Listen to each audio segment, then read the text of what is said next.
Welcome. Today our talk title is An Open Heart. And so we're looking at how when we live from an open heart, our life and the lives of those around us seem to be a lot more full of love and peace and joy.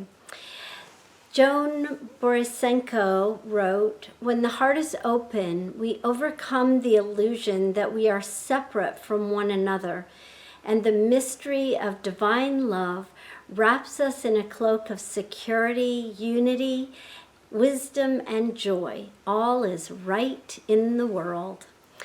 And we all want that, don't we? We want to feel right in the world, right with the world. And I say we all want that, don't we? But I do think that that is a starting place for many of us to look at, do we want that?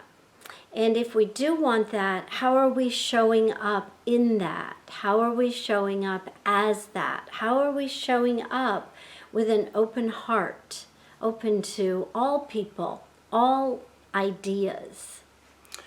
In Psalms, it says, "Create in me a clean heart, O God, and renew a right spirit within me. Cast me not away from thy presence, and take not thy Holy Spirit from me." In Science of Mind, we probably have a little bit different perspective than that, I believe, don't we? We don't really believe God goes anywhere. We don't believe that God can possibly separate from us, or would. We believe that we hold the consciousness of our oneness. We know that God is all that is, and if I am one with all that is. And so therefore, God does not pull away from me. If anything, I pull away. So when I say, "Create in me a clean heart, O God," what I'm saying is, I make this commitment to hold an open, clean heart and know that it is filled by Spirit. And so it's a different way of looking at life, I think, than some other spiritual traditions. But I believe that's what they meant to say in the first place. I think we can translate it as that anyway. And so I believe that when we hold an open heart, when we hold a clean heart, we know that we are one with all that is. And I do feel sometimes when I have a closed heart, I feel that I am separate. I'm not allowing any goodness in. I'm not allowing the natural flow of divinity to come through me and express through me as me. And so therefore I hold in my consciousness an open, clean heart that is not full, but is allowing more to enter in. And that creates the fullness, right? Yes. The fullness of what is moving through our heart as ideas from our mind or within our mind.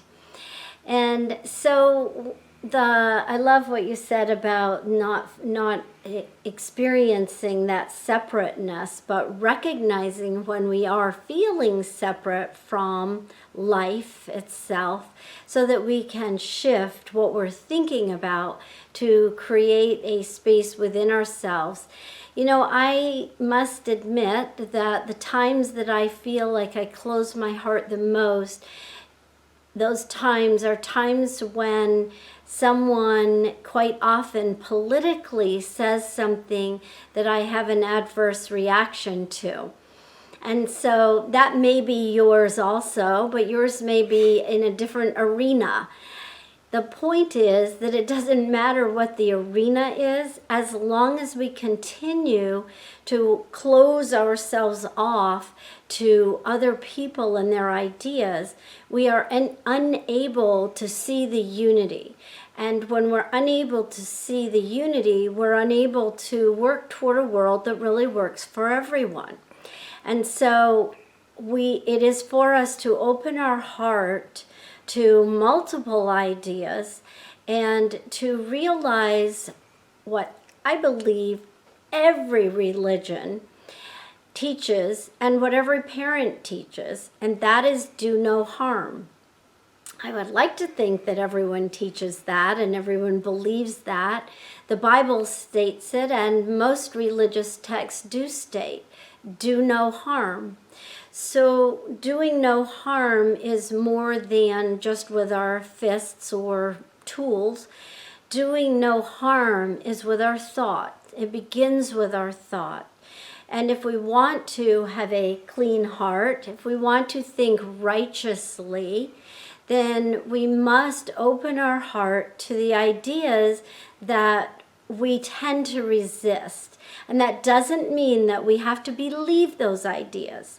It simply means that we have to know that the one who thinks those ideas, the one who speaks those ideas, the one who takes action with those ideas, is a part of the unity just like I am. And that is a valuable lesson to learn in life, isn't it? Yes. And I believe the older I get, I need to watch myself because I find that I get more opinionated. And a lot of that maybe has to do with the more older I get, the more I follow things like politics and so on, in which it's mostly about opinion, not necessarily fact. And so, what we receive is not always a fact as much as an opinion. And so we need to work through that and what is true for me, and then open myself to the possibilities. And I like to listen to different people talk about their opinions and then open myself to, wow, maybe I can see it from that perspective. I can open myself, literally open my heart to their insights and learn from them and say, yes, I do agree to that to some extent anyway, to what you're saying, and I can understand that sense of logic behind that, and so therefore I can apply it to my life. Opening the heart is being open to the entire realm of possibility, and not closing ourselves off to any section. God is all that is, and so there's God in every truth. And so how does it manifest and work in my life? How do all the pieces fall together? I believe when we are working together, when we recognize that God is all that is, and we're part of that wholeness, all that oneness, everything is smooth and connected, and our heart feels full and open and free. And as soon as I start to close it off, and others start to close theirs off in reaction to what I have done, all of a sudden we're no longer part of the same soup, or else the broth is a little more bitter than it was before. So when we can open ourselves up to each other and recognize we are all part of one basic idea, one wholeness, one unity, one life, then all of a sudden life is sweet and beautiful. Yes, and it doesn't always happen, does it? Not all. It doesn't always happen that we open ourselves up to someone else's idea. Yeah, that's what I meant, yeah. Right, and say, oh yes, I can see through your eyes. And yet that is where we need to get, because the truth is that God is seeing through all of our eyes collectively. And we unitedly create a race consciousness. And when we create a race consciousness of me against them, or me against her, or me against him, we're creating our own reality of hatred and anger. And that is not what any of us desire to experience, whether it's in our relationships with each other, or within our family, or our community, with our neighbors, or within our state, or within our national government, or national experiences, or our worldly view. All that seems to do is close the doors a little bit to all the good that is flowing through us. We know that God is all that is, and we are receptors of that good. And to the extent that we close our hearts, close the door just a little bit, close the window shade just a little bit, is not allowing the full realm of all good to flow into our lives. And what pieces are we excluding by holding the shade just a little bit closed, just a little bit? What part is being bounced off into some other direction, not actually flowing directly through us? We need to open the doors fully wide open the windows, and say, here I am, Lord. Yeah, yes, it's much easier to say it than to do it. It does get easier with practice, though. And for me, one of the ideas that helps me to remember this truth is the idea of compassion. So when I am able to open my heart to that resistance that I immediately feel when someone says something that isn't in line with what I'm thinking, and which, quite frankly, I want to say, you don't really believe that, do you? or worse, are you crazy?